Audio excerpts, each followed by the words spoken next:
Good evening, everyone. Welcome to Bollywood Night 2024.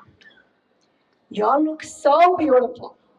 So beautiful. What an amazing evening to see this community come out to support our girls.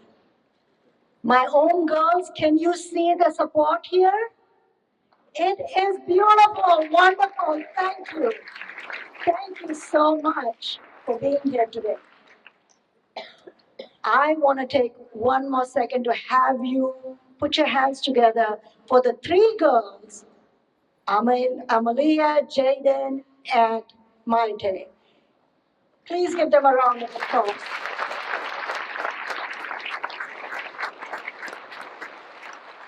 You know, it takes a lot of bravery for them to stand here and to be vulnerable. It takes so much bravery. And their stories, for me, are always inspiring. I hope you all felt as inspired as I felt with the grit and the resilience they expressed today. As you heard from Amalia, her family was a source of trauma and toxicity for her. When the summers happened and when breaks happened, where universities have you leave the dorms and go home, this young lady essentially became homeless. Can you imagine a young lady living in a car? There is one lady right here who was living in a car for a long time. Can you imagine being prey, for different predators?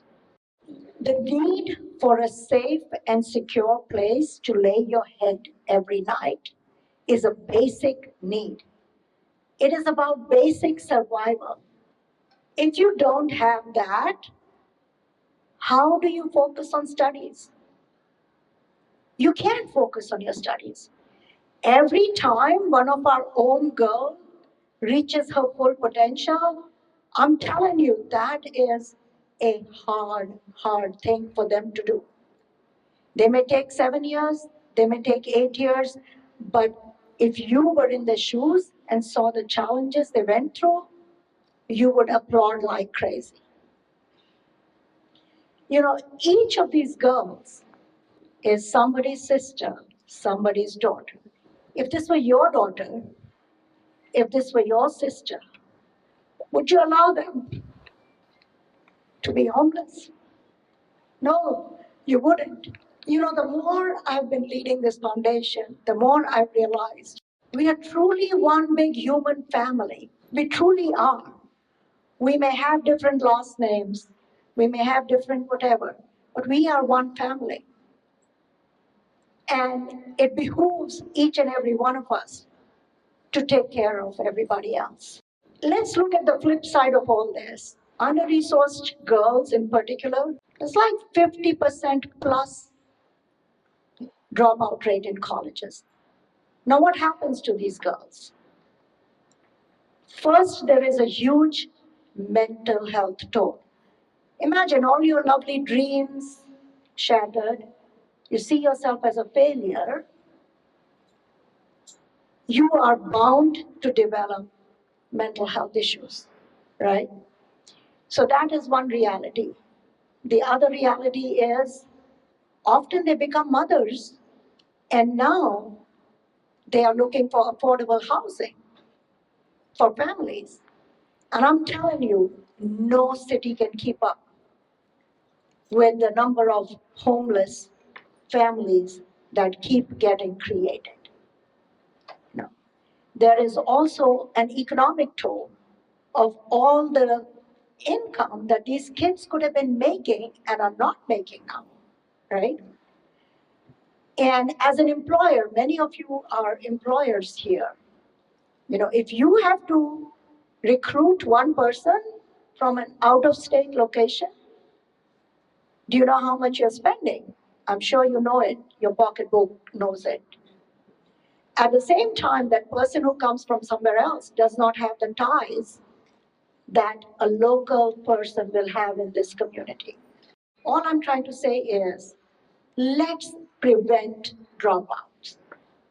Let's prevent it. Let's not let all these negative things happen to a youth that is so full of potential, right? So we did our own research on the kids that did drop out, and we looked at the data that we got. And it was clear that the most imperative action we need to take is to build an home campus. What we saw was one of our staunch supporters, Melody Breyer, has converted a room above her garage into accommodation for 2 kids. So that is a proof of concept. Amelia, who just stood here, is one of the students living there, and there's another student living there. And we can clearly see what a huge difference it makes. Our kids are going to be successful because of initiatives like this. The second challenge our kids are dealing with is really mental health. And you should be surprised about that. When you hear stories from our kids, you hear about abuse of one kind or the other, you hear about trauma, you hear about things that were challenges in their lives. I mean, it could be transportation issues, housing issues. I know of kids who've been evicted time after time after time. Those are going to take a toll on you, right?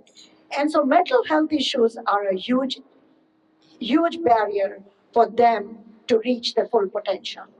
So at home campus, we plan to have an on-site counselor so that kids don't have to overcome transportation issues or feeling like, it's still sometimes a stigma to go for counseling, but we want to take away all that and provide our kids with a way to get this help as needed. And then lastly, our kids need a support network because you may be parents who cheer on your kid. Lots of times there aren't enough people in their lives to cheer them on. And you're living in college. What if you feel sick? What if you are failing in a subject? All those kind of things that typically you as a parent would stand up for, we at home stand up for these kids for them. So to us, it is clear that an home campus is a very necessary thing to guarantee that each of these kids reaches their full potential. I really would like this community to join me in leveling the playfield. This playfield has had a lot of things thrown at it, but the leveling doesn't happen. We are the Rocket City. We are a city of innovation. This is going to be an innovation in generational poverty, in breaking generational poverty. I need you all to join me in that. And let me say, in America, we have a saying, you need to pull yourself up by your bootstraps. Well, frankly, ladies and gentlemen, not everybody has boots. Let's get our girls some boots. Come on, ladies, join me. Come join me.